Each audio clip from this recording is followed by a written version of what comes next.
დაიწყო. როდესმეს სექტემბერში 2011 წელს. ლაშაბრეგოძე. მოგავიეთ ყველაფერი ეს მოხდა. 15 იყო ხო? მოგესალმებით. მინდა შევეხო ლაშაბრეგოძეს სემის ფაქტს.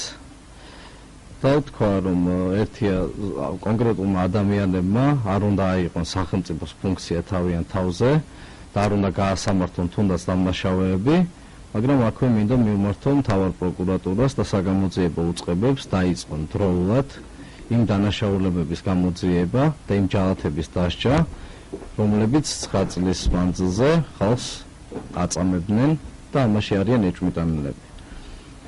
რაც შეეხება ლაშაბრეგოძეს და მის დანაშაულებულ ქმედებებს, მეც ვარ შემწმე, მეც ვარ მოწმე, ეს არაკაცი, როგორ შემოდიოდა რუსთავის მე-17 დაწესებულებაში, სიმღერით და როგორ ამაყობდა, რომ ეს პატარა მინდორველი ჩემიაო, ესე უწოდებდა ზონის ტერიტორიას და როგორ ყვებოდა თუ რუსთავის მე-6 დაწესებულებაში ბოდიშით, მაგრამ უნდა ვთქვა, როდესაც შედიოდა საკანში და რამოდენიმე პატიმარმა ჩაიფსა მის დანახვაზე და ამას ყვებოდა სრული სიამაყით და ხუმრობით. ხუმრობით, ანუ იმ თვალსაზრისით, რომ ამაზე ხუმრობდა თვითონ. ყოფილა შემთხვევა, როდესაც ერთ-ერთმა პატიმარმა უთხრა, რომ ეს რა მოსაყოლი იყო, ამას როგორ ყვებოდა და ეს პატიმარი აიყვანეს და სასტიკად ცემა ლაშაბრეგოძე.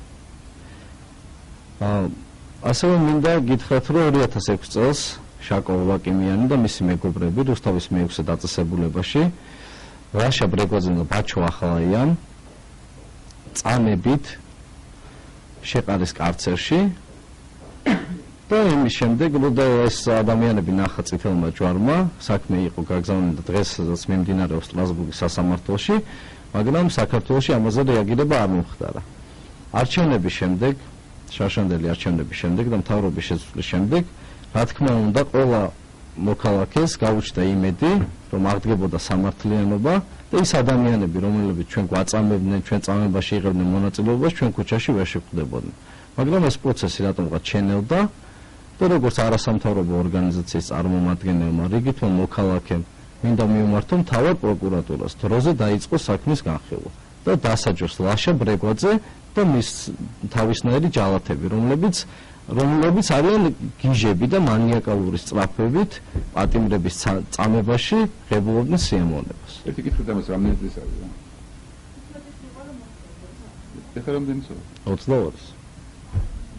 ეხლა ეს მე დამაკავეს დაჭრაზე 14 წლის როცა ვიყავი და შემდეგ საზოგადოების ცნობილია ჩემი ოჯახის ისტორია. გიორგი ზერეკიძე. როგორ ესეთი ვითარება? ორ სიტყვას დავამატებ. ოღონდ რა უცვალე გიორგი.